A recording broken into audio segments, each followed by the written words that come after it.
The proposal was supposed to end a long buildup of effort, compromise, and public commitment.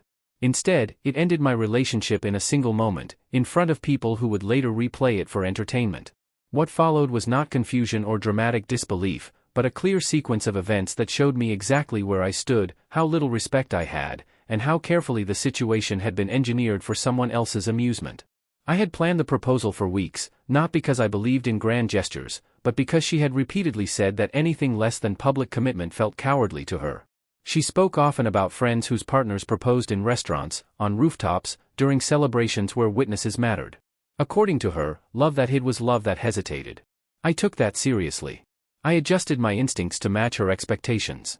I chose a place where people would be present, where the moment would feel deliberate, where there would be no ambiguity about intent. The gathering itself was not formal, but it was visible. Friends, acquaintances, coworkers, and people who recognized us as a couple were nearby. It was not intimate, but it was not chaotic either. It was the kind of environment where people paid attention when something shifted. I was calm when I stepped forward. There was no trembling, no second guessing. I had already worked through my doubts in private. What I was doing felt resolved. The reaction was immediate and unmistakable. The shift in her expression was not shock or emotional overload. It was dismissal. The laughter was not nervous or reflexive. It was sharp, unfiltered, and contagious in the worst possible way. The moment collapsed before it had time to exist. The attention that should have carried weight turned into noise. The situation turned from commitment to spectacle in seconds. She did not hesitate or look around to reassess the room. She did not pause to consider the damage. She turned away as if the moment had never deserved acknowledgement. The distance she created was physical and symbolic. I was left standing in a posture that no longer made sense, holding a decision that had already been rejected in public. People reacted in fragments. Some looked away. Some watched too closely. A few smiled with the discomfort of people relieved they were not the ones exposed. No one intervened. No one redirected the situation. There was no collective effort to restore dignity. The event simply moved on, leaving me as an unresolved detail. I did not follow her. I did not attempt to salvage the moment or explain intent. There was nothing to clarify. The response had already defined the outcome. Remaining still was not a strategic choice, it was the only option that did not further degrade what was already stripped bare. Later that evening, the environment shifted again, not through conversation, but through silence. Messages slowed.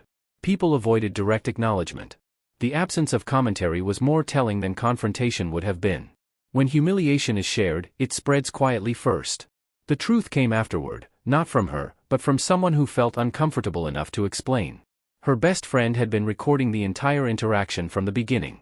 Not discreetly, not incidentally, but intentionally. The framing had been set before I stepped forward.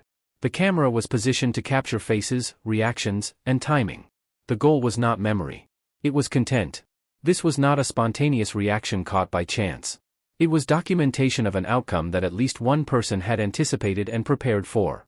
The laughter was not the beginning of the humiliation, it was the visible confirmation of something already decided elsewhere. I replayed the earlier weeks with that information in mind. The comments about public proposals. The encouragement to do something memorable. The lack of resistance when I described my plan. The absence of any private conversation about boundaries or readiness. None of it was accidental. I had mistaken guidance for support and enthusiasm for consent. The realization did not arrive as heartbreak. It arrived as alignment. Pieces that had felt slightly off now fit together without resistance. The moments where her friend lingered too closely. The jokes framed as teasing. The way certain conversations stopped when I entered the room. The encouragement to be bold without any reciprocal vulnerability. What unsettled me most was not the rejection itself, but the coordination. The fact that humiliation had been considered acceptable collateral, or worse, an intended result. The idea that my seriousness had been treated as a setup rather than a signal of commitment. That night, I did not confront anyone. I did not demand explanations or apologies. I did not ask for the recording or try to stop its circulation. Damage control would have implied that the situation was a misunderstanding. It was not. It was a clear exposure of how I was perceived within that circle. I went home alone, not in shock, but in assessment. I reviewed not just the relationship, but my role within it. The compromises I had made. The times I had deferred judgment. The moments where I had accepted discomfort as the cost of being supportive. None of that behavior aligned with the outcome I had just experienced. The proposal had not failed because of timing, location, or execution. It had failed because it was offered to someone who did not respect the weight of the gesture, and in an environment where my seriousness had been converted into entertainment. By the end of the night, the relationship was already over, even though no formal ending had been stated. Public rejection does not require closure. It defines itself. What remained unresolved was not whether we were together, but how much of what I had invested had been real, and how long I had been positioned as the punchline without realizing it. That question would not stay unanswered for long. The next day did not bring explanations, apologies, or even an attempt at damage control. It brought distance. The kind of distance that confirms intention. Phones stay quiet when people are coordinating stories. Silence becomes a strategy when everyone involved understands that nothing said will improve the outcome. I did not wake up hoping for clarification. I woke up already aware that whatever version of events I was about to hear would be curated, softened, and redirected away from responsibility. When humiliation is deliberate, the aftermath is managed, not resolved. By mid-morning, fragments started reaching me indirectly. Not concern, not regret, but reactions. People asking if I was okay without actually wanting an answer. People offering vague statements about misunderstandings, nerves, pressure. None of it addressed the recording. None of it acknowledged intent. The focus was on how uncomfortable the situation had been for everyone else, as if the primary issue was the awkwardness they had witnessed, not the humiliation I had absorbed. I did not respond. Engagement would have framed the situation as negotiable. It was not. I was no longer interested in reconciling interpretations or defending motives. The event had already spoken clearly. Later that afternoon, the recording surfaced. It did not appear publicly at first. It circulated privately, passed between people who treated it as gossip, entertainment, or social currency. I was not tagged. I was not warned. I was discussed. The footage showed exactly what had been intended: anticipation, positioning, reactions. The camera never wavered. It never hesitated. Whoever held it knew when to start and where to focus. The most telling detail was not the rejection. It was the preparation. The angle was clean. The framing intentional. This was not someone casually capturing a moment. This was someone waiting for an outcome they found amusing enough to preserve. That knowledge reframed everything. The proposal had not been a risk taken together. It had been a risk taken alone. Worse, it had been taken in an environment where at least one person was actively hoping for failure. That meant the laughter was not just a reaction. It was confirmation. I began retracing the relationship with precision rather than emotion. Not the big moments, but the small ones. The times when sincerity was met with teasing. When seriousness was softened into jokes. When future plans were acknowledged vaguely but never discussed concretely. I had interpreted those moments as caution or personality differences. They were neither. They were indicators of imbalance. There had always been an audience. Her best friend had been present in nearly every stage of our relationship. Opinions were shared freely. Private details traveled outward. Decisions were influenced externally. I had tolerated it because I believed partnership meant flexibility. What I had actually allowed was triangulation. The proposal exposed that structure. It forced a public choice. And instead of commitment, the response had been avoidance wrapped in mockery. What followed was not a breakup conversation. There was no mutual discussion. No negotiation of feelings. The separation occurred through inaction. Days passed without contact. Then weeks. The absence was clean. When someone walks away publicly, they do not return privately unless it serves them. I focused on containment. Not emotionally, but practically. I removed myself from shared spaces. I disconnected from overlapping social circles. I stopped explaining anything to anyone who had already seen enough to know what happened. Silence, in this context, was not weakness. It was refusal. Eventually, she reached out. Not to address the proposal, not to acknowledge the recording, not to apologize. The message was vague, cautious, and framed around timing, pressure, and misunderstanding. It read like something reviewed by committee. The intent was not resolution. It was image management. I did not respond. Ignoring the message was not retaliation. It was alignment. Responding would have placed me back into a dynamic where my role was to absorb discomfort for the sake of her narrative. I had already played that role long enough. What became clear in that period was how quickly public humiliation invites reinterpretation. Some people reframed the event as a mismatch. Others as poor communication. A few suggested I should have known better. None of those interpretations addressed the recording. None acknowledged that consent matters not just in relationships, but in exposure. The video eventually stopped circulating, not because it was removed, but because attention shifted. Humiliation has a short shelf life unless it escalates. That did not undo its impact. It clarified something more valuable. I had not lost a partner. I had exited a setup. The proposal had forced the issue earlier than it might have otherwise surfaced. It compressed months of realization into minutes. It revealed priorities, loyalties, and character under pressure. It showed me how easily seriousness can be exploited when it is offered without discernment. I did not grieve the relationship. I grieved the assumption that effort would be met with respect. That assumption died quickly once exposed to evidence. By the end of that phase, there was no lingering confusion. There was no curiosity about what she thought or how she explained it. Her actions had already provided clarity. People who value you do not rehearse your embarrassment. They do not outsource their reactions. They do not treat commitment as content. The humiliation had been public, but the lesson was private and permanent. And it changed how I approached everything that came next. The weeks that followed were quieter on the surface, but structurally decisive. The noise had passed. The opinions had settled. What remained was space, enough space to see patterns that had been easy to ignore when proximity blurred judgment. I did not replace the relationship with distraction. I did not rush into explanations, rebound conversations, or performative recovery.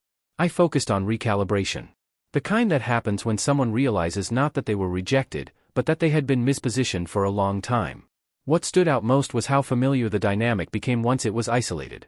The proposal had not been an anomaly. It had been the clearest example of a recurring theme. My seriousness had always exceeded the environment's tolerance for it. I had been moving forward in a space that preferred irony, detachment, and optional commitment. That imbalance had been masked by routine. I reviewed how decisions were made in the relationship.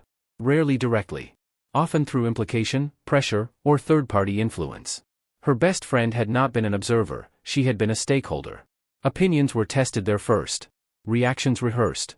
Boundaries softened externally before being presented to me as facts. I had mistaken consensus for alignment. Once I recognized that, the recording stopped being shocking and became logical.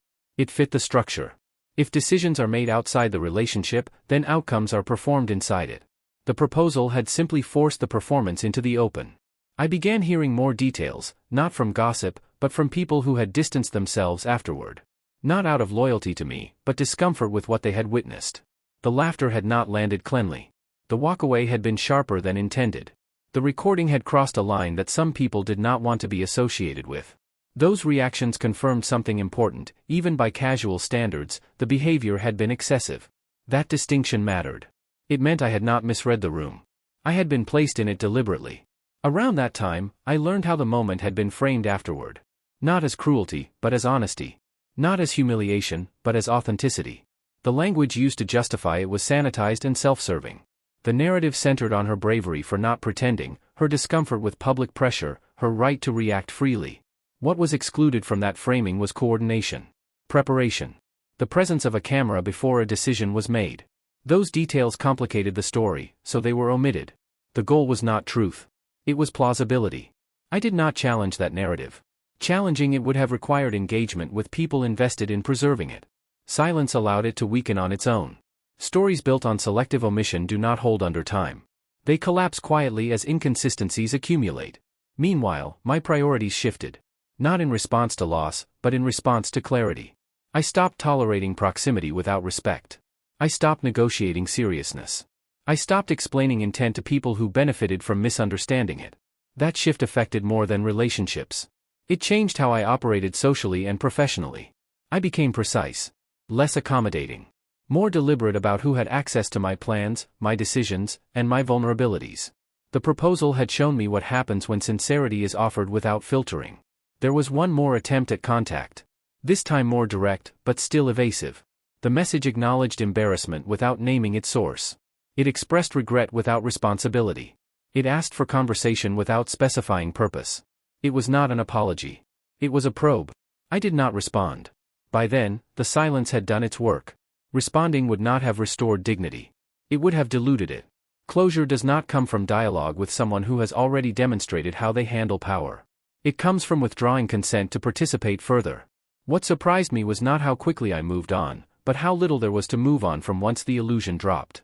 Without the assumption of mutual respect, the relationship had no remaining structure. It collapsed under inspection. I also became aware of something else. The people who had laughed, looked away, or stayed silent during the proposal were no longer neutral figures in my life. Not because they were malicious, but because they were comfortable with public humiliation as long as it was not theirs. That realization narrowed my circle efficiently. The proposal had been framed as a failure. In reality, it was an exposure. It revealed character under pressure, loyalties under scrutiny, and values under observation. It showed me who treated commitment as substance and who treated it as theater. By the end of that phase, the humiliation no longer felt personal. It felt instructional. Not because it made me tougher, but because it made me accurate. I no longer confused proximity with alignment or enthusiasm with respect. The situation had stripped away ambiguity. And once ambiguity is gone, progress becomes straightforward. There was still one part of the story that had not yet resolved itself. Not through confrontation or revenge, but through consequence. Not everyone involved would walk away unaffected. Not because I intended to punish anyone, but because actions that rely on spectacle eventually face environments where spectacle stops working. That realization marked the transition to the final stage. The final stage did not arrive with confrontation, exposure, or public reckoning. It arrived quietly, through shifts that could not be reversed. The kind that do not announce themselves, but permanently alter trajectories. Time did what argument never could. The people involved returned to their routines.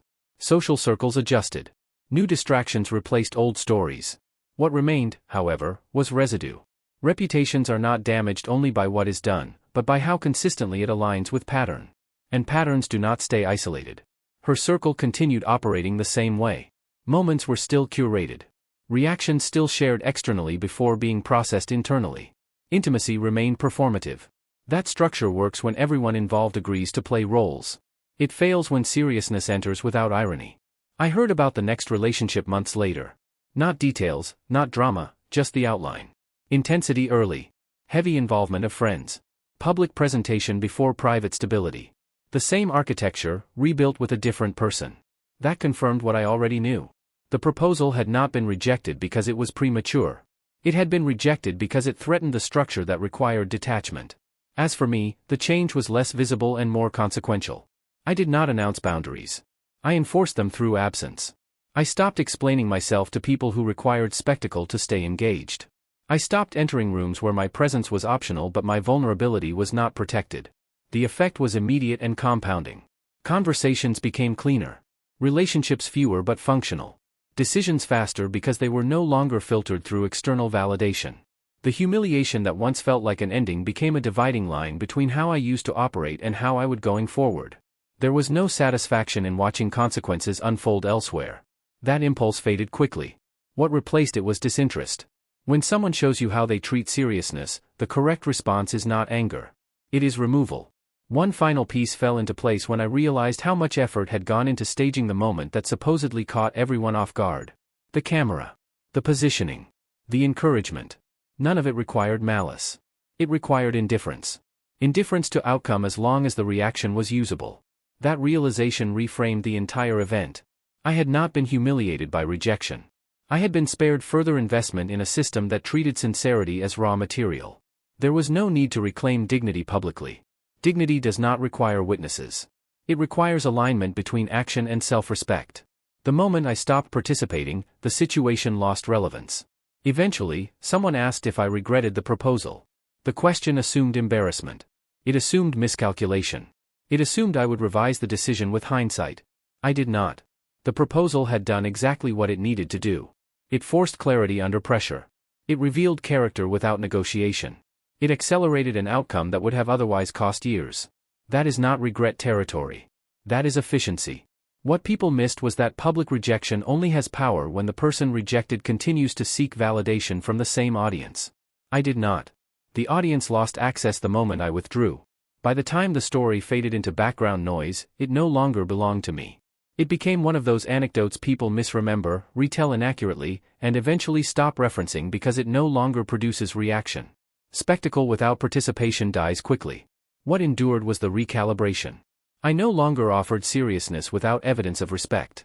I no longer mistook encouragement for alignment. I no longer confused presence with loyalty. The proposal was never the mistake. The environment was. Walking away without explanation was not avoidance. It was the final boundary. And it worked.